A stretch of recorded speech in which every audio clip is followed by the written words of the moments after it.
신랑의 격려와 사랑의 확인이라는 제목으로 말씀을 증거합니다. 오늘은 전교인 수련회 때 강의했던 아가서 강의를 좀 이어서 해서 한 3주 정도는 아가서 강의를 해서 마무리를 좀 지으려고 합니다. 아가서에서 신랑 솔로몬은 교회와 성도들의 신랑 되시는 예수님을 의미합니다. 이걸 좀 늘 기억하시면 좋겠고, 또 신부 술람미 여인은 바로 우리들, 즉 교회와 성도들을 의미합니다. 전교인 수련회 마지막 날 주일날 아가서 4장 16절부터 5장 16절 말씀을 강해했습니다. 이 순결한 신부가 수련회 첫날부터 아가서 1장 1절부터 4장 15절까지 내용에서는 신랑과 깊은 사랑의 인격적 관계로 한 발 더 나아가고 있었습니다. 거무나 아름다운, 아까 우리 우상민 집사님이 간증하셨죠? 이 거무나 아름다운 기억나시죠? 또 가시나무가 사라진 백합화로 그렇게 우리를 바라보시는 그 신랑 되신 그리스도의 인격적 사랑에 한 발 더 깊게 반응함을 통해 술람미 여인이 더 깊이 사랑의 연합으로 갔고 결혼에까지 꼴이 나게 되었습니다. 그런데 아이러니하게 수련회 마지막 날 강해에서, 보통은 수련회 마지막 날 강해는 이렇게 은혜 받고 하나님의 영광을 선포하고 다 끝나야 되는데 그게 아니라 순결한 신부가 마지막 날 위기가 찾아왔어요. 그죠? 기억나시나요? 마지막 날 위기가 찾아왔습니다. 왜 위기가 찾아왔을까요? 결혼을 했어요. 술람미 여인이 깡시골 여자였잖아요. 그러니까 거무나 아름다운, 시커멓다는 거예요. 시골에서 하도 일을 많이 해가지고 포도 얹기로. 거무나 아름다운 깡시골 처녀였다가 한순간에 왕 솔로몬의 사랑을 받아서 왕후가 된 거죠. 신부는 왕궁의 화려한 삶과 쾌락의 삶에 점점 더 취해가기 시작했습니다. 그렇게 되니까 쾌락과 화려한 삶에 빠져들면 자아도취에 빠지게 되잖아요. 우리 신부가 심각한 자아도취에 빠지게 되었습니다. 점점 자기 자신을 이상하게 높이는 거예요. 그리고 왜곡시키기 시작했습니다. 이제 급기야는 신랑 솔로몬 왕이 한밤중에 찾아왔어요. 그런데도 그를 맞이하는 것까지 거절하죠. 이런 적이 한 번도 없었는데 귀차니즘이 발동한 거죠. 이제 귀찮다는 거예요. 신랑이고 뭐고 다 귀찮아. 세상의 쾌락이 자기의 마음속에 가득 차 있었기 때문에 그렇죠. 그래서 어떻게 해요? 어떻게 됩니까? 하나님의 징계를 받잖아요. 술람미 여인이 하나님의 징계를 받아서 병이 나기까지 했죠. 그러나 신부는 솔로몬이 문고리에 발라놓고 간 몰약즙, 아가서에서 몰약즙은 뭘 생각하라고 그랬죠? 그리스도의 고난을 의미합니다. 그 몰약즙에서 자신의 지금의 모습이 진정한 모습이 아니라는 것을 깨닫습니다. 그죠? 이 쾌락 속에 빠져 있는 게 내 모습이 진짜 이 모습이 아니라는 거죠. 그러면서 그 뚝뚝 떨어지는 그 몰약즙을 통해서 그 신랑의 그리스도의 그 신랑의 십자가를 짊어지는 그 사랑을 통해서 진정한 자기의 모습을 다시 찾기를 원했던 거죠. 그래서 미친 사람처럼 성밖을 신랑을 찾아 막 헤매이는 그런 내용들이 나타나요. 그리고 이제 다시 신랑에 대한 묵상을 하는 거죠. 그리스도에 대한 묵상을 쭉 하는 내용이 5장의 마지막으로 끝납니다. 그리고 이제 오늘 본문에는 순결한 신부인 술람미 여인의 신랑을 향한 회복의 열정이 나타나요. 그죠? 회복의 열정이 아주 잘 드러나 있습니다. 그리고 신랑인 솔로몬은 그런 신부를 격려해요. 그리고 다시 사랑을 더 깊이 확증해주고 확인하는 내용이 나와요. 그렇게 되니까 자연스럽게 순결한 신부가 갈망해서 이제 순종으로 나아가는 거죠. 그러자 공동체 안에 놀라운 그 기쁨이 회복되는 거죠. 그게 오늘 본문의 전체적인 내용입니다. 먼저 순결한 신부의 사랑을 향한 회복의 열정 두 가지를 좀 살펴보려고 해요.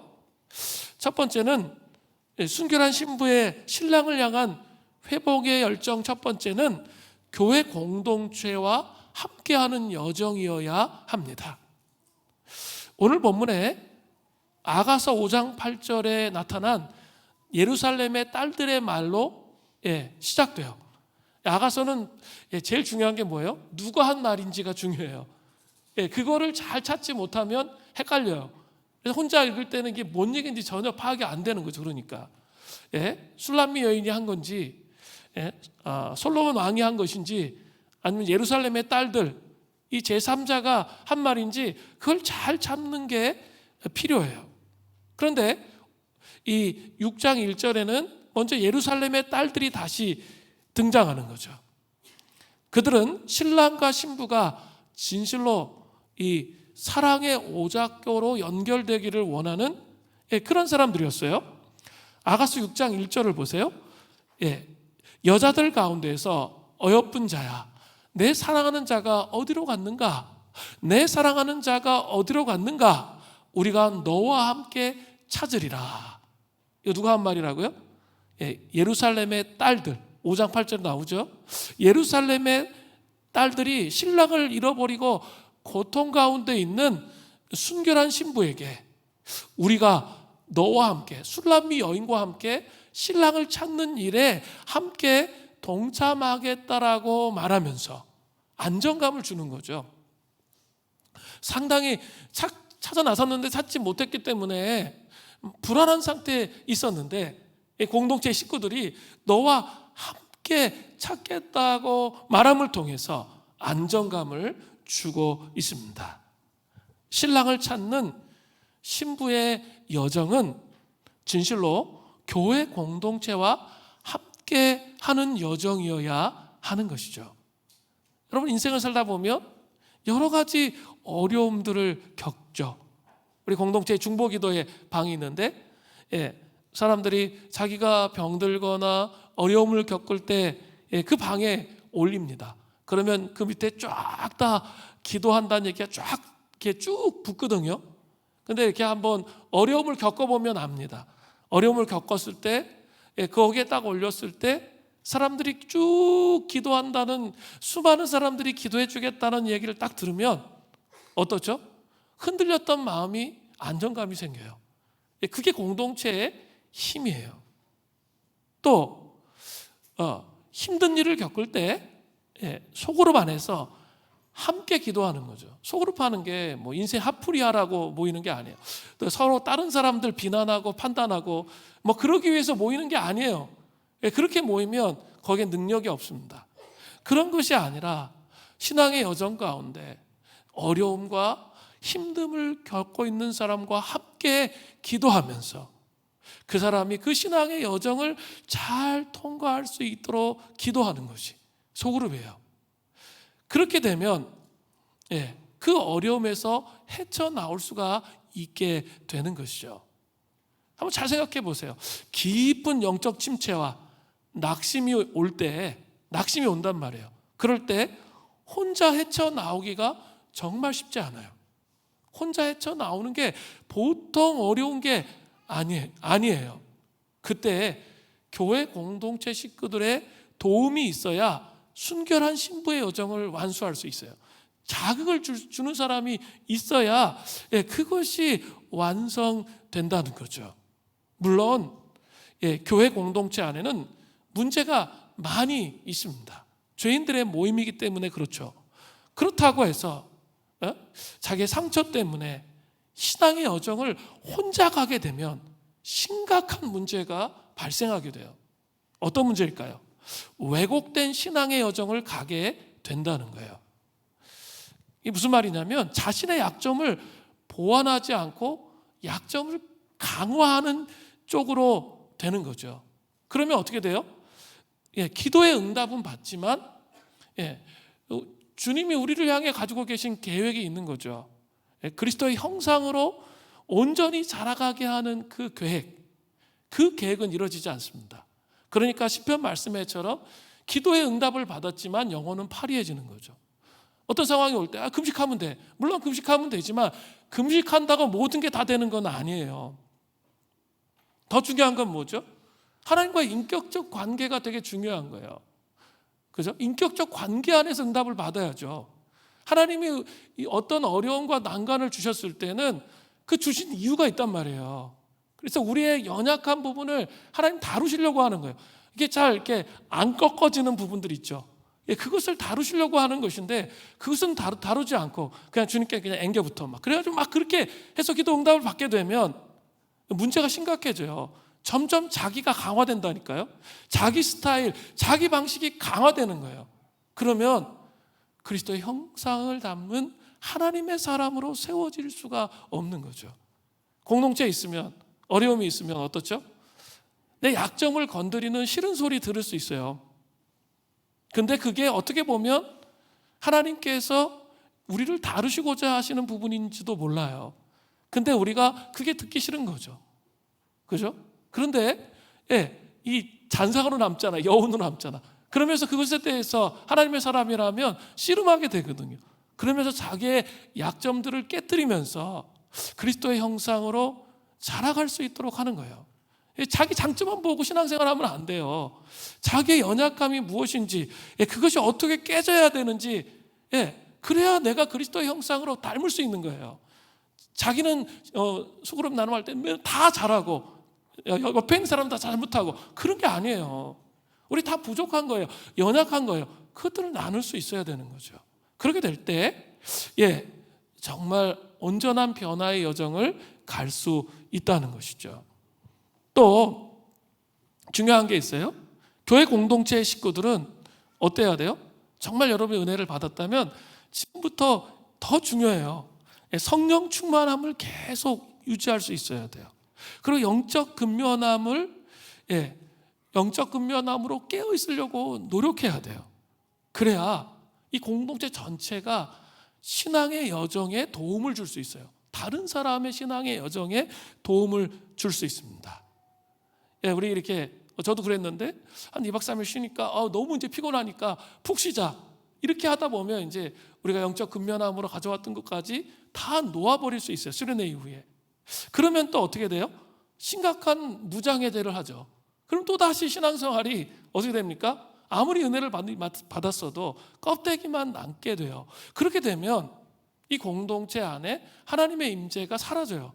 그렇게 되면 다른 사람들을, 공동체에 오는 새로운 식구들이나 사람들에게 신앙의 여정을 함께 갈 수 있도록 돕는 역할을 하는 공동체의 임재가 사라지게 된다는 거죠.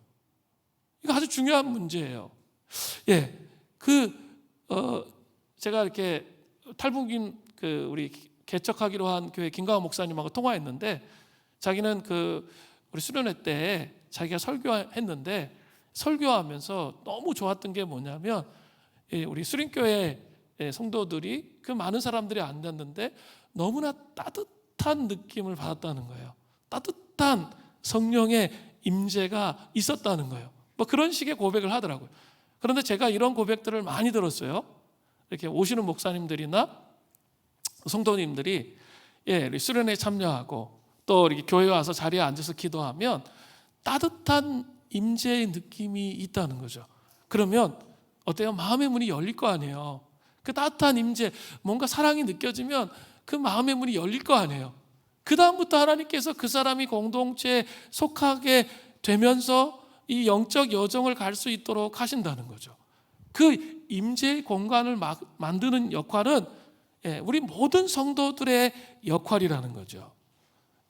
그렇게 되어 있을 때 그 신부의 영적 여정을 교회 공동체와 함께하는 것이 무엇인지를 배울 수 있게 되는 것이죠. 반드시 신앙의 여정은, 신부의 신앙의 여정은 교회 공동체와 함께 가는 거라는 거죠. 이것을 기억하시는 은혜 있기를 바랍니다. 두 번째로, 순결한 신부의 신랑을 향한 회복의 열정, 두 번째는 이거 아주 중요한데, 신랑이 제시해준 내면의 아름다운 비전으로 돌아가야 돼요. 신랑이 제시해준 내면의 아름다운 비전. 순결한 신부는 먼저 이제 그 예루살렘 딸들이 얘기하고 그 다음에 술람미 여인이 얘기하는 거예요. 술람미 여인은 먼저 계속 신랑이 어디 있을까 이걸 묵상하는 거예요. 지금 아직 못 찾았어요. 아가서 6장 2절을 보세요. 내 사랑하는 자가 자기 동산으로 내려가 향기로운 꽃밭에 이르러 동산 가운데서 양떼를 먹이며 백합화를 꺾는구나. 자 보세요. 신랑은 지금 어디 있습니까? 오늘 본문에 보니까 자기 동산에 있어요. 자기 동산. 그죠? 문자적으로 동산, 꽃밭은 솔로몬이 아름답게 꾸며놓은 정원을 가리켜요.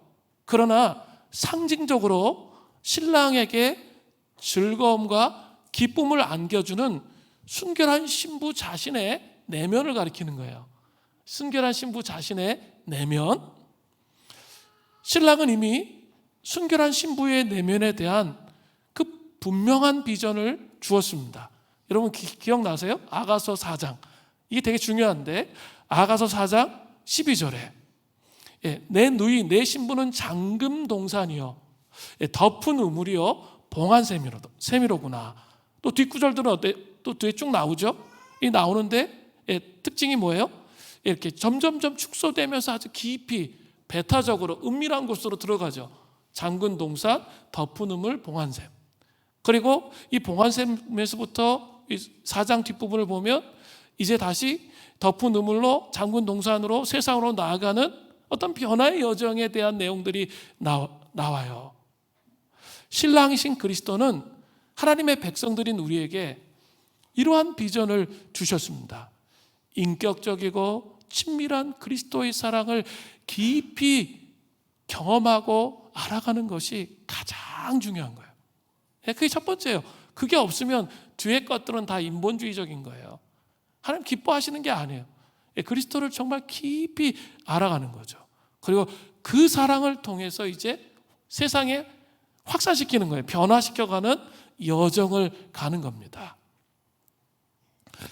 자, 잘 기억하셔야 돼요. 인격적이고 친밀한 그리스도의 사랑을 경험하려면 우리의 내면이 여러 가지로 난도질을 당한 상태에 머물면 절대 안 된다는 거죠. 우리의 내면이 어떻게 된다고요? 잠금 동산이어야 돼요. 덮은 우물이어야 돼요.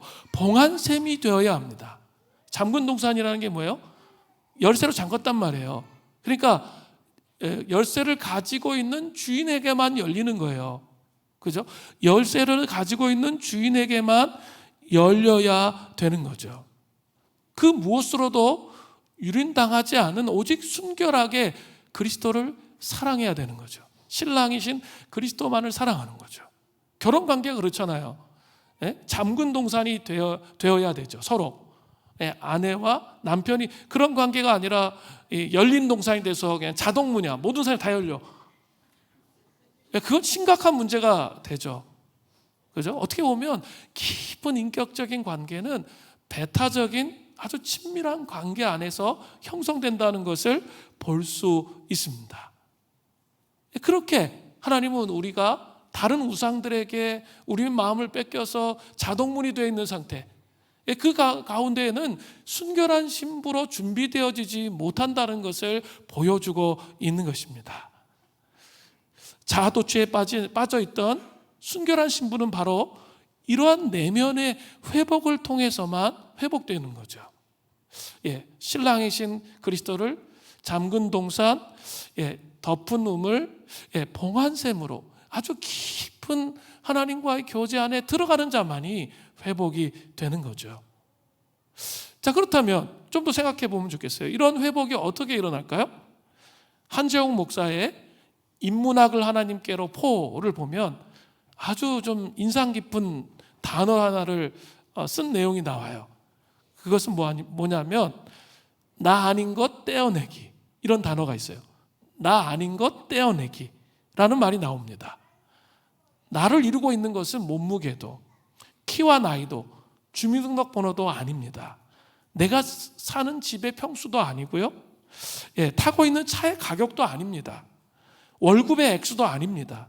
하나님과 인격적 관계 속에서 하나님의 부르심을 따라 사명을 완수하는 삶을 살아가는 거예요. 인격적 관계 안에서 진정한 자기, 하나님이 원하시는 자기가 되어서 그 하나님의 부르심을 완수하는 삶을 사는 거. 진정한 내가 돼서 하나님의 부르심을 완수하는 삶을 살아가는 것, 그것이 뭐예요? 그게 진짜 이 땅에서 행복하게 사는 삶이라는 거죠. 그러기 위해서는 나 아닌 것을 떼어내어야 한다는 것이죠. 내 인생의 승리는 나 아닌 것을 떼어낼 때 오는 거예요. 진정한 자기로 살아갈 때만 옵니다. 다른 사람의 눈 때문에, 우리 다른 사람들의 눈 때문에 막 그 의식하고 거기에 매여 있는 사람 많잖아요. 그러면 진정한 자기로 못 살아요. 하나님이 우리에게를 불러주신 그 사명대로 살아갈 수가 없게 돼요. 또 뭐가 있을까요? 불안함 때문에. 이 사람들이 막 이 불안함에 시달리면서 삶을 살잖아요. 불안함에 시달리니까 어떻게 합니까? 막 불안하지 않은 상황을 만들려고 부정적인 생각들, 부정적인 미래에 대한 어떤 생각들, 그것들을 자기가 막 해소하기 위해서 노력하면서 지치고 피곤한 인생을 살아가요. 불안하기 때문에. 또 염려와 걱정 때문에. 그래서 진정한 자기로 못 살아요. 하나님이 창조하신 자기, 그것으로 살아가지 못해요. 비교의식 때문에. 정말 비교의식은 정말 나쁜 거거든요. 그죠? 사람마다 부르심이 다 달라요. 똑같지 않습니다. 그죠? 우리 자녀를 보면서 우리 아이는 머리가 돌인 것 같은데 쟤는 천재인 것 같고 막 그러면서 막 하나님께 불평하고 원망하고 막 이렇게 있는 거죠. 이 옆에 집 아이가 잘하는 게 있다면 못하는 것도 있어요. 우리 아이가 못하는 게 있다면 잘하는 것도 있어요. 하나님의 부르심이 다른 것뿐인데 그것을 비교하면 어때요? 이 아이를 쪼개내죠. 그러면서 문제들이 일어나는 거예요. 자기 자신을 바라볼 때도 마찬가지예요. 사람들은 다 그냥 그 부르심에 따라 연단의 시간표가 다 달라요. 그런데 그거 생각하지 않고 저 사람은 잘 되는 것 같고 나는 맨날 그냥 이 모양 이 꼴이고, 그게 아니라니까요. 저 사람도 가서 물어보세요. 연단 받는 거 있지? 다 있는 거예요. 사람마다 다 다른 거일 뿐이에요. 그런데 그걸 생각하지 않고 비교하는 거죠. 그러면 자꾸 이게 붙어. 그러면서 자유로워지지가 못하는 거예요.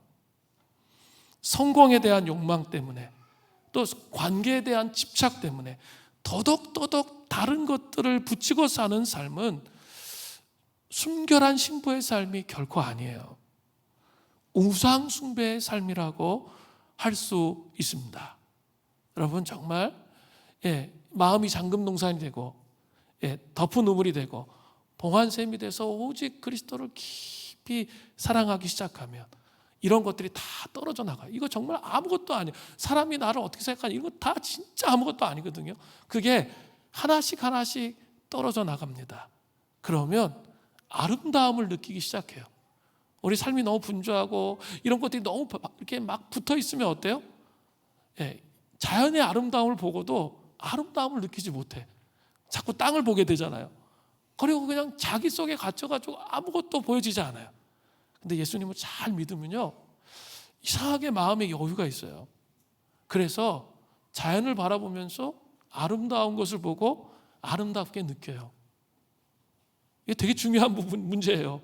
아름다운 것을 보고 아름답게 느끼는 거죠. 주님을 찬양할 수 있게 돼요. 마음의 여유가 생기게 돼요. 그러면서 심미적으로 변화되는 거죠. 아름다운 것을 추구하게 되는 삶을 사는 거예요. 제가 이렇게 완전 정서가 황무한 사람이었기 때문에 이런 말을 한다는 것 자체는 기적이거든요. 이런 생각이 전혀 없었어요. 아름다운 게 없었어. 제 삶에 낙이 없고 우울하고 그냥 힘들고 맨날 그런 것밖에 없었기 때문에, 그런 게 없었기 때문에 제가 이런 말을 한다는 것 자체가 기적이거든요. 저를 아시는 분은 그래요. 아실 거예요. 이런 말을 하는 것 자체가 기적이에요. 근데 보여지기 시작해요. 그리고 아름다움을 찬양할 수 있게 되는 거죠. 자꾸 껍데기가 벗겨지는 거예요. 이게 벗겨지고 떼어지기 시작하면 진정한 자기가 되면, 그리고 내가 정말 사랑받는 존재라는 사실을 기억하고 알게 되면 정말 아름다운 삶을, 내면이 회복된 그런 삶을 살아갈 수 있게 되는 거죠. 그렇다면 나 아닌 것을 떼어내기의 삶을 하는 삶을 그리스도인들은 도대체 어떻게 구체적으로 살아갈 수 있을까요? 아가서 6장 3절에는 분명히 그게 나와 있습니다. 아주 중요한 구절이 있어요. 나는 내 사랑하는 자에게 속하였고 내 사랑하는 자가 내게 속하였으며 그가 백합화 가운데서 그 양떼를 먹이는도다.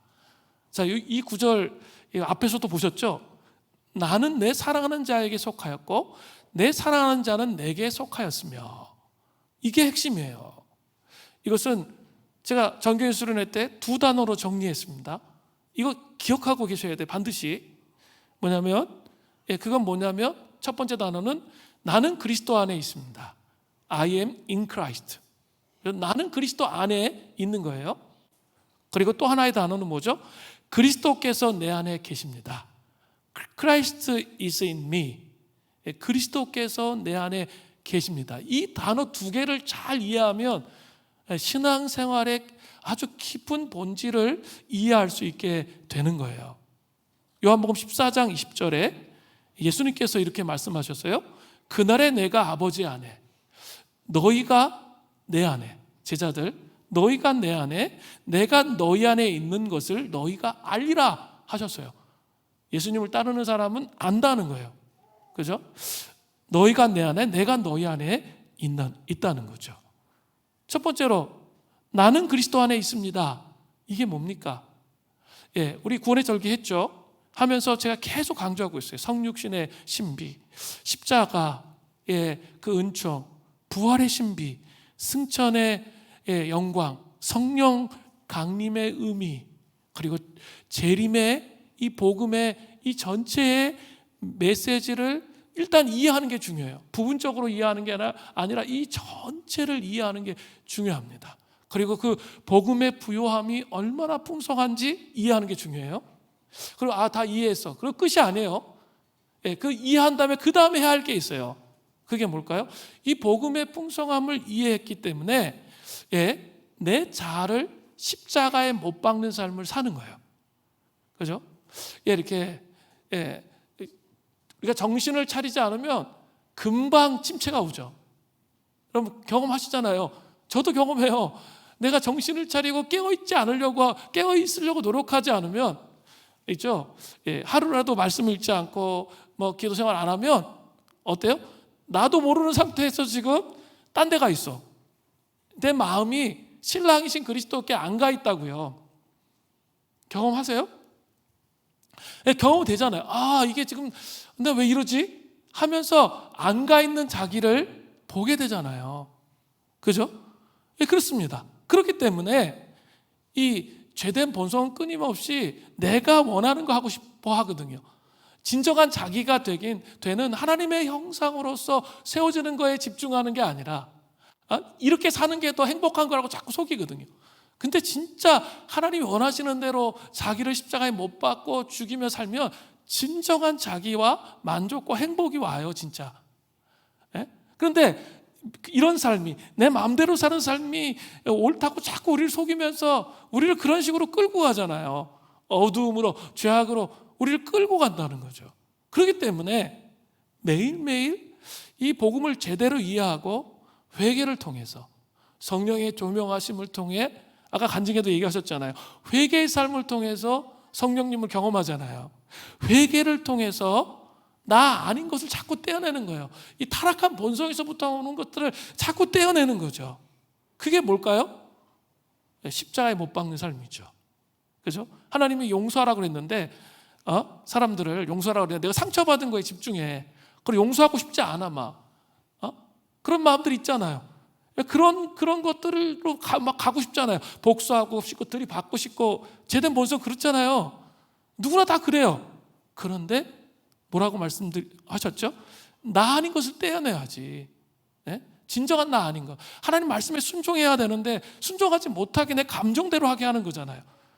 그거를 십자가에 못 박는 거죠.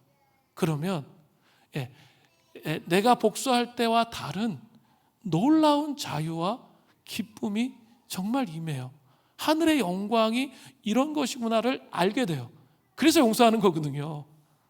그래서 용서하는 거예요. 그걸 알기 때문에, 알아가기 때문에, 그 풍성함이 나의 삶을 지배하기 때문에. 용서하지 않으면 모든 영역에서 어떻게 돼요?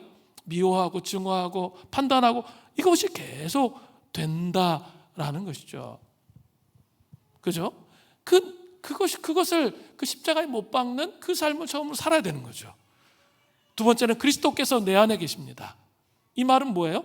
그리스도께서 내 안에 계신다는 것은, 그리스도께서 내 안에 계시면 뭐가 생기는 거죠? 이제 왕의 통치가 나를 통해서 이 세상 가운데 선포되는 거잖아요. 그죠? 그런 일이 일어나는 거예요. 그리고 또 그 대제사장으로 우리를 위해서 십자가에 못 박혀 죽으시고 하늘 보좌에서 우리를 위해 중보하고 계시잖아요. 우리에게도 그러니까 나라와 제사장으로 삼으셨잖아요. 뭐예요? 하나님의 마음을 이해한 중보자가 되도록 하시는 거죠. 또 선지자로, 선지자들은 뭐예요? 하나님 아버지의 마음을 이해한 자들이잖아요. 그죠? 정말 내가 그리스도 안에 있으면 그 예수님의 마음을 이해할 수 있게 되는 거예요. 이거 되게 중요해요. 예수님의 마음을 이해한 거랑 비난하고 판단하는 건 완전 달라요. 이게 비난은 자동으로 나와, 우리 죄된 본성에서. 어떤 상황을 보면 사람들에 대해서 판단하고 정죄하는 거는 정말 쉬워요. 그냥 자동으로 나와요. 그런데 그 상황들을 보면서 주님의 몸된 교회가 엉망진창이고 개판이고 막 이런, 또 세상이 주님을 거역하고 불신하며 멀리하며 살아가는 그 모습을 보면서 애통의 눈물을 흘리는 거, 그게 그리스도가 내 안에 계실 때만이 가능해요. 비난과 판단은 정말 쉬워요. 누구나 할 수 있어요. 그러나 그런 교회를 위해서 울 수 있는 사람은 많지 않습니다. 근데 그 울 수 있는 것은 그리스도가 내 안에 계실 때만이 울 수 있다는 거죠. 또 주님은 선한 목자이십니다. 자신을 내어주시는 선한 목자. 한번 잘 생각해 보세요, 리더 여러분도. 끊임없이 우리가 십자가에 우리 자신을 못 박지 않으면 나를 자꾸 먼저 챙기게 되잖아. 그죠? 근데 선한 목자이신 예수님은 어떻게 하셨어요? 자기를 완전히 내어주셨잖아요. 그게 어떻게 가능합니까? 그리스도께서 내 안에 계실 때예요. 내 죄된 욕망이 십자가에 못 박히고 그리스도께서 내 안에 계실 때 그런 아름다운 삶을 살아갈 수 있게 되는 것이죠. 그러니까 이게 되게 중요한 거예요. 이렇게 될 때 신랑이 제시해준 내면의 아름다운 비전으로 돌아갈 수 있고 인격적인 친밀한 사랑 가운데로 회복으로 나아갈 수 있게 되는 것이죠. 그 은혜가 우리에게 있기를 바랍니다. 이제 이러한 순결한 신부의 회복의 여정을 기뻐한 신랑이 격려와 사랑의 확인을 하고 있습니다. 신부가 이 회복의 여정으로 가니까 신랑 솔로몬이 이제 신부를 격려하는 거예요. 그리고 사랑의 확인을 다시 하고 있습니다. 먼저 신랑의 격려입니다. 외면적 아름다움과 내면적 아름다움을 동시에 격려하는 거예요. 아가서 6장 4절 전반절을 보세요. 내 사랑하는 너는 디르사 같고 어여쁘고 예루살렘 같이 곱고 라는 단어가 나오죠. 디르사와 예루살렘은 그 이스라엘의 견고한 두 성읍이에요. 북이스라엘의 수도가 사마리아잖아요. 사마리아가 수도이기 전에 40년 동안 북이스라엘의 수도였던 곳이 디르사입니다. 그런데 그 외관이 너무나 아름답대요. 그래서 그 디르사를 표현했고, 예루살렘은 우리 계속 이야기했죠.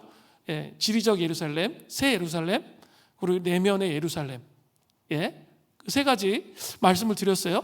그 예루살렘을 의미하는 거죠. 그러니까 디르사는 외적으로 아름답다면 예루살렘은 이 성도들의 내면이 내적으로 아름다운 것을 표현하고 있는 것이죠. 그래서 신랑이 이 성읍을 동시에 언급한 것은 순결한 신부의 외적 아름다움과 내면적 아름다움을 동시에 격려하는 그런 모습이라고 볼 수 있습니다. 우리도 하나님의 말씀으로 은혜를 받으면 사람이 외적으로 내면적으로 깊은 변화를 경험하게 됩니다. 그죠? 우리가 은혜를 받으면 일단 외모가 달라져요. 이렇게 얼굴에 약간 광채가 나고요. 옆에 딱 가보면 이렇게 막 인상 쓰고 찌그리고 있었던 게 펴져요. 그러면서 이렇게 마음이 편안해 보여요. 그래서 제가 수련회 때 몇 사람들 너 얼굴에 광채 난다. 제가 막 이렇게 농담하듯이 막 했는데 왜 그걸 어떻게 할 수 있냐면 이렇게 마음에 막 복잡했던 것들이 얽혀졌던 것들이 풀어졌다는 증거가 얼굴에 나타난다는 거죠. 예, 외적으로 그 광채가 나타나는 거죠. 내면도 굳은 마음이 아니라 하나님을 깊이 사랑하는 마음을 가지게 되죠. 그죠? 주님을 만나게 되면 신랑이신 주님 예수님을 만나면 하나님 굳은 마음이 아니라 하나님을 깊이 사랑하는 마음을 가지게 됩니다. 즉 갈망하는 마음을 가지게 됩니다. 내면적 아름다움을 가진 사람들은 주님 앞에 예배를 드릴 때 태도가 다릅니다. 그죠? 그런 모습이 지금 신부에게 나타나는 거죠. 그러니까 신랑이 격려하면서 칭찬하고 있는 것이죠. 또 당당한 모습을 우리 신랑이 신부를 또 칭찬해요. 아가서 6장 4절 후반절에 보세요. 깃발을 세운 군대같이 당당하구나. 분명히 신부는 아가서 5장에서 자아도취의 죄악으로 말미암아 수치심과 죄책감에 갇혀서 병이 나 있었습니다. 아주 위축된 모습이었어요. 그러나 신랑이 제시한 내면의 아름다운 비전으로 돌아갈 때 깃발을 세운 군대같이 당당해졌다는 거죠. 하나님의 백성들은 바로 이러한 모습을 가지고 있을 수 있습니다. 이렇게 우리가 날마다 삶을 살면서 여러 가지 죄를 짓지만 쓰러진다 할지라도 오뚜기처럼 다시 일어나는 거예요. 오뚜기처럼 일어날 때 어떻게 하는 거죠? 예수 그리스도의 보혈을 의지해서 나아감을 통해서 일어나면 어때요? 당당한 사람이 되는 거죠. 당당한 사람이 돼.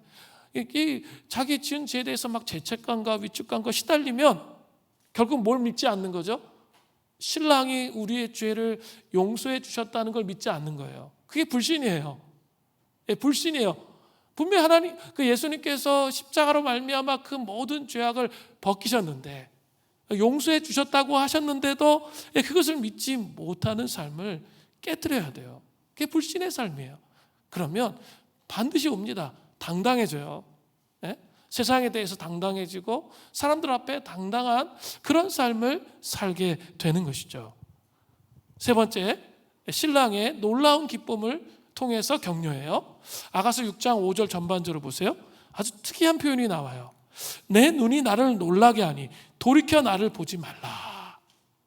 자, 순결한 신부의 눈을 통해서 나타나는 그 신부의 순결과 왕비다운 위엄, 그리고 신랑 솔로몬을 너무나 사랑하는 갈망, 그게 눈빛에 보이는 거예요. 그러니까 신랑이 감당할 수 없을 만큼 기쁜 거죠.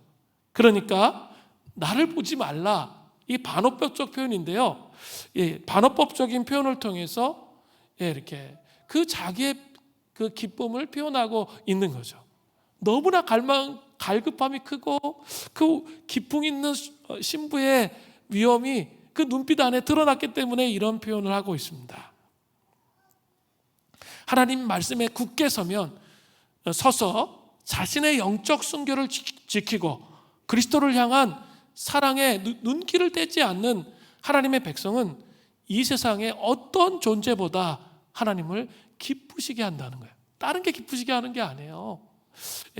자기 영적 순결을 그리스도 앞에서 지키고 그리스도를 향한 사랑의 일편단심인 그런 삶을 살아갈 때 하나님은 정말 기뻐하신다는 거죠.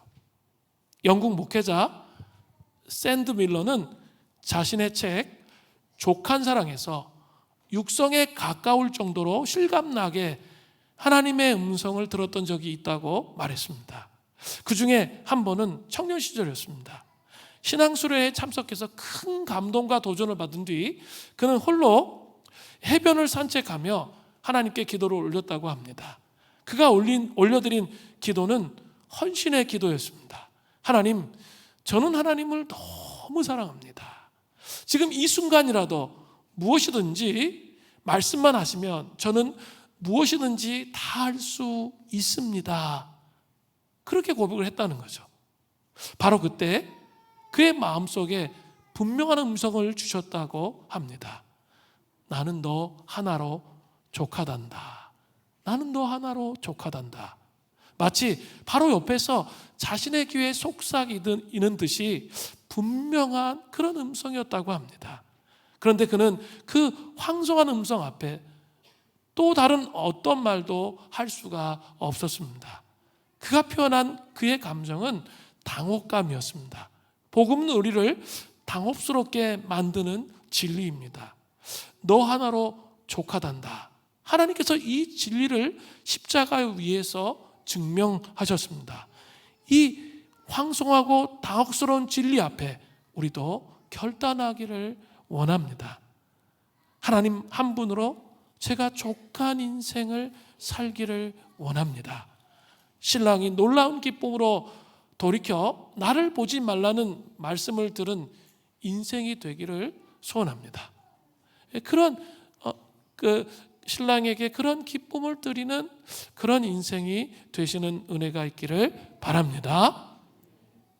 이제 또 아가서 6장 5절 후반절부터 7절을 보세요. 내 머리털은 길르앗산 기슭에 넣은 염소떼 같고 내 이는 목욕하고 나오는 암양떼 같으니 쌍떼를 가졌으며. 양이 왜 목욕하죠? 기억나세요? 이렇게 털을 깎았기 때문에 그 위생을 위해서 목욕을 하는 거예요. 그래서 내 이는, 내 이빨은 목욕하고 나오는 암양떼 같은데 쌍떼를 가졌다는 거죠. 쌍떼가 뭐죠? 윗니와 아랫니를 말한다고 그랬어요. 새끼 없는 것이 하나도 없구나. 이가 아주 가지런히 놓여있는 모습을 묘사한다고 그랬어요. 또 너울 속의 내 뺨은 석류 한쪽 같구나. 석류가 톡 터져가지고 얼굴이 불그스레한 아름다운 미인의 모습을 표현한다고 제가 말씀드렸습니다. 이게 언제 나왔죠? 아가서 4장 1절부터 3절에 이미 이 똑같은 말씀이 제 수련회 때 말씀을 드렸어요. 순결한 신부에 대한 신랑이 이런 묘사를 했습니다. 지금 반복하고 있는 거죠. 이것은 아가서 5장에서 신부의 자아 도취로 신랑과 멀어졌음에도 불구하고 신랑의 사랑이 이 4장에서와 마찬가지로 여전히 계속되고 있고 결코 식지 않고 있다는 것을 보여주고 있다는 거죠. 이것은 에덴 동산에서 첫 범죄 아래 무수한 세월 동안 범죄와 하나님의 사랑에 대한 배신을 거듭하고 있는 인류를 오래 참으시고 구속사를 완성시키기까지 사랑의 행보를 멈추지 않으시는 신랑이신 그리스도의 사랑을 잘 보여주고 있는 거죠. 우리가 배신하고 그리스도를 떠나간다 할지라도 신랑 대신 그리스도는 변함없는 식지 않는 사랑으로 우리를 사랑하신다는 것을 보여주고 있습니다. 김남준 목사님의 하나님의 깊은 사랑을 경험하라 라는 책이 있습니다. 거기에서 이렇게 말했어요. 누가 저에게 그리스도인은 어떤 사람이냐고 묻는다면 저는 하나님의 사랑 때문에 입을 다물지 못하는 사람들이라고 말하고 싶습니다. 이렇게 말했어요. 하나님의 사랑 때문에 입을 다물지 못하는 사람들이라고 그렇게 정의하고 싶다는 거죠. 그리스도인은 하나님이 십자가를 통해 보여준 우리를 향한 그 격렬하고 뜨거운 사랑 앞에서 입을 다물지 못하는 사람. 그래서 그 사랑 때문에 사랑의 포로가 되어서 주님만 사랑하기로 사랑하며 살기로 결심한 사람들이 그리스도인이라는 거죠. 이 세상에서는 그보다 큰 사랑이 없고 주님보다 자기를 더 사랑해 줄 분이 없다라는 사실을 믿기에 그 사랑에 붙잡혀 그 사랑을 전하며 그 사랑 때문에 죽을 수 있는 사람이 바로 그리스도인들이라는 것이죠. 진노 가운데 멸망받기까지 어두움을 사랑하며 무지몽매하게 살아가는 인생들을 깨운 것은 바로 하나님의 사랑입니다. 하나님께서는 당신을 등지고 세상을 사랑함으로 죄악에 물든 파리한 영혼으로 살고 있는 우리를 부르셔서 이전에 미처 알지 못했던 하나님의 사랑을 보여주셨습니다. 그래서 이제 우리를 향한 주님의 사랑만이 우리의 삶을 움직이는 원동력이 되는 것이죠. 이 변하지 않는 이 사랑에 집중하며 살아가시는 그 은혜가 있기를 바랍니다. 자, 이렇게 신랑의 격려가 쭉 있었어요. 여전히 네가 그런 모습이 있다 할지라도 너는 이러한 아름다움이 있다 말을 했어요. 그리고 나서 이제 한 발 더 나아갑니다. 그리고 사랑의 확인을 하고 있습니다. 사랑의 깊은 확증을 해주는 거죠. 그것이 아가서 6장 8절 9절의 말씀이에요. 아가서 6장 8절을 보세요. 왕비가 60명이요 후궁이 80명이요 시녀가 무수하되. 열왕기상 11장 3절에 보면 솔로몬은 후궁이 700명이었고 첩이 300명이었습니다. 솔로몬 왕이 이 부인과 첩을 1000명 가까이 두었던 이유가 무엇입니까?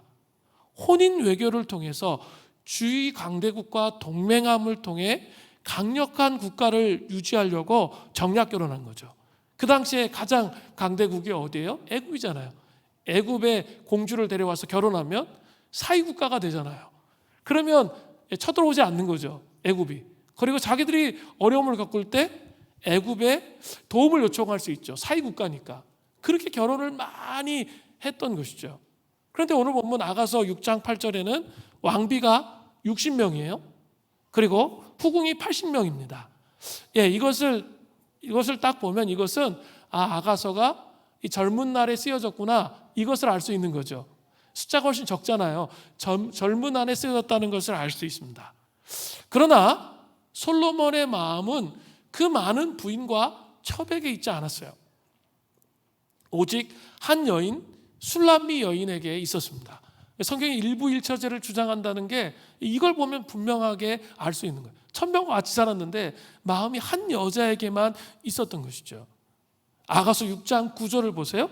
내 비둘기, 내 완전한 자는 하나뿐이로구나. 그는 그의 어머니의 외딸이요 그 낳은 자가 귀중하게 여기는 자로구나. 여인들이 그를 보며 복된 자라 하고 왕비와 후궁들도 그를 칭찬하는구나. 자, 여기서 밑줄을 그어야 될 게 내 완전한 자는 뭐라고 되어 있죠? 하나뿐이로구나. 이 구절이 중요한 거예요. 우리의 배신이 계속됨에도 불구하고 신랑이신 그리스도께서는 우리를 위해서 십자가의 대속적인 죽음을 통해서 우리를 완전한 자로 여겨주시는 거죠. 하나님의 백성들이 영적 순결함을 우리 계속 더럽히잖아요. 더럽힘에도 불구하고 빨리 십자가 앞으로 나아가 회개함을 통해 이 십자가의 은총으로 말미암아 우리를 정결한 신부로 인정해 주시는 거죠. 이것이 놀라운 하나님의 은혜이죠. 이 은혜 안에 거하시기를 바랍니다. 그래서 이 은혜 안에 거해야 온전한 신랑이신 그리스도만 사랑하는 사람으로 자라갈 수 있게 되는 거죠. 성화의 여정을 가는 거죠. 내 안에 그리스도의 형상이 자라나는 은혜, 속사람이 자라나는 그 은혜 안에 거할 수 있게 되는 거죠. 우리 그렇게 변함없이 사랑하시는 신랑인데 우리 십자가의 그 은혜를 생각하면서 계속 성화의 여정을 통해서 온전히 그리스도만 사랑하는 자로 세워져야 할 필요가 있다는 거죠. 그 은혜가 우리에게 있기를 바랍니다. 그렇게 되면 이제 고민하지 않아도 자연스럽게 그 다음 게 나와요. 잠언 25장 13절을 보세요. 충성된 사자는 그를 보낸 이에게 마치 추수하는 날에 얼음 냉수 같아서 능히 그 주인의 마음을 시원하게 하느니라. 신랑이신 그리스도를 온전히 사랑하려고 씨름하고 노력하면 추수하는 날에 너무나 땡볕이잖아요. 물이 없어요. 그런데 누군가가 얼음 냉수를 가져왔어요. 그 한 사발을 쫙 마시면 어때요? 완전히 뼛속까지 시원해지잖아요. 그럼 너무나 깊은 행복감이 들잖아요. 그런 것처럼 그렇게 순결한 신부로 계속되어지는 삶을 살면 그 다음 게 온다는 거예요. 주님을 정말 기쁘시게 하고 싶은 그 얼음 냉수와 같은 삶을 살고 싶은 그 마음이 드는 거예요. 그때를 기다리는 거죠. 그때 하는 일들을 통해서 하나님 나라의 열매를 맺어갈 수 있게 되는 것이죠. 교회 공동체도 사실은 지금 그런 사이클을 돌고 있는 거예요. 우리 쭉 돌았잖아요. 이 6개월 동안 쭉 우리 자신에게 좀 집중하는 시간을 가졌는데, 이 수련회를 통해서 또 수련회 이후에 제가 만나는 사람들을 통해서 하나님께서 좀 원하시는 것이 무엇인지 보이는 거예요. 우리 탈북민 2호 교회 세우잖아요. 그리고 무슬림 사역에 대해서 더 여는 것. 또 이번 주에 또 사람들과 만남을 통해서 페르시아 지역만 문이 열리는 게 아니라 무슬림 지역은 페르시아 지역도 있고 중앙아시아 지역도 있고 북아프리카를 포함한 아랍 지역도 있어요. 사우디아라비아. 이 전체에 하나님 나라의 문이 열리는 것, 이런 것에 대해서 생각하게 되고 열어 가시는 것을 느낍니다. 또 다음 세대에 대해서 더 깊이 문을 여시는 것, 이런 것들이 느껴져요. 그리고 정말 내가 사랑하는 자로 은혜를 받았다면 지금부터 여러분이 하셔야 될 게 뭘까요? 내가 사랑을 받고 사랑을 경험했으면 우리 선주 집사님이 얘기하셨잖아요. 자기 주변에 있는 친구들에게 말하고 싶은 거예요. 복음에 대해서 나 이런 사랑의 스토리가 있다라고 말하고 싶은 거죠. 그렇게 말해가는 영혼을 세우는 사역을 해야 돼요. 그죠? 지금 팬데믹 이후에 신앙생활을 거의 하지 않는 사람들이 너무나 많아졌어요. 교회 생활을 오랫동안 했는데 팬데믹 이후에 신앙을 잃어버려가지고 신앙생활 못하는 사람이 많아졌거든요. 그들을 회복하고 또 그들이 다시 주님께로 나아갈 수 있도록 돕는 역할을 지금 이 후반기에는 우리가 적극적으로 해야 할 필요가 있다는 거죠. 그런 부르심에 살아간다면 하나님의 마음에 합한 일들을 해나가는 삶을 사는 것이죠. 그런데 오늘 본문에는 더 살펴보아야 할 것이 있습니다. 신랑의 칭찬으로만 끝나지 않고 그 다음에 곧바로 이어지는 게 있어요. 신랑이 이제 칭찬해 주는 것으로 끝나지 않고 공동체의 칭찬이 이어진다는 거죠. 다시 또 예루살렘 딸들이 술람미 여인을 칭찬해요. 그게 아가서 6장 10절이에요. 아침빛같이 뚜렷하고 달같이 아름답고 해같이 맑고 깃발을 세운 군대같이 당당한 여자는 누구인가? 이 술람미 여인이 그 솔로몬을 찾아서 그 내면의 아름다움을 회복해 가니까 이제 공동체 예루살렘의 딸들이 말하는 거예요. 빛, 달, 해로 비유하면서 술람미 여인을 칭찬하는 거죠. 술람미 여인의 당당함을 또 인정해요. 깃발을 세운 군대같이 당당한 여자는 누구인가? 라고 말하잖아요. 그리스도의 사랑의 확인이 있은 후에 공동체의 사랑의 확인이 있어야 되는 거죠. 그렇게 됨을 통해서 견고하게 하나님의 사람으로 살아갈 수 있게 되는 거죠. 우리도 이러한 사랑의 격려와 확인이 있는 공동체가 되기를 바랍니다. 사람들에게 그 가능성을 보면서 격려하고 칭찬하는 이것이 필요해요. 소그룹할 때마다 맑은 물 붓기를 하는 거죠. 하나님께서 당신은 이런 사람으로 부르시는 것 같습니다. 당신을 축복합니다. 이런 식의 확인들이 우리에게 필요하다는 것이죠.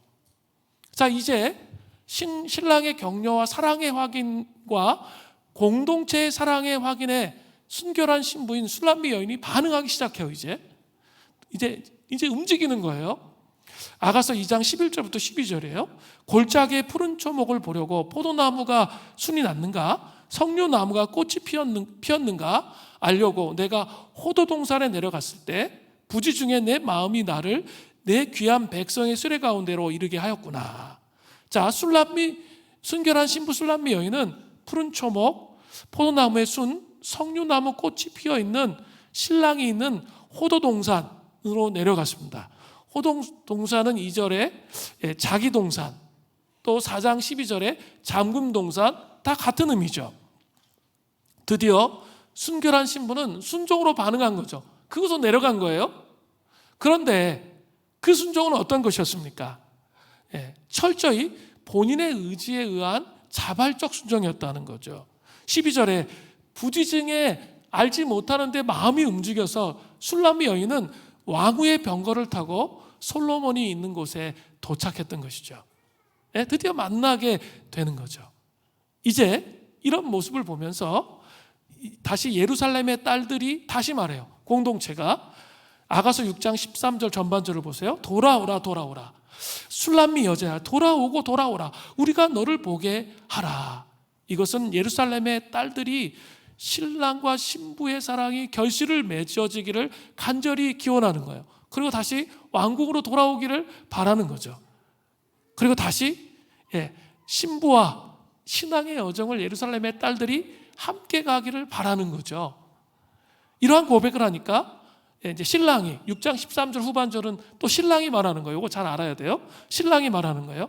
너희가 어찌하여 마하나임에서 춤추는 것을 보는 것처럼 술람미 여인을 보려느냐. 너무 자랑스럽게 얘기하는 건데 이것은 일종의 반어법적 표현으로 신랑이 마하나임에 춤추는 것은 그 당시의 관습인 신랑의 허락하에 공동체 안에서 춤을 추는 것을 말하는 거예요. 신랑이 허락해줘야만 춤을 출 수 있었거든요. 공동체 안에서 춤을 추는 것을 말하는 거예요. 마하나임은 이 마하나임에서 춤을 춘다는 것은 크게 두 가지 정도의 뜻이 있는데, 첫 번째는 마하나임이란 천사들이 추는 춤과 같은 그 아름다운 춤을 추는 것을 말한다, 이렇게 해석하는 사람이 있어요. 두 번째는 갓지파 자손이 추던 춤을 의미한다, 마하나임의 춤은. 근데 제가 볼 때는 첫 번째가 맞는 것 같아요. 천사의 아름다운 춤을 공동체와 함께 출 수 있게 되는 거죠. 신랑의 허락에 의해서 추는 춤을 추는 것을 말하는 거죠.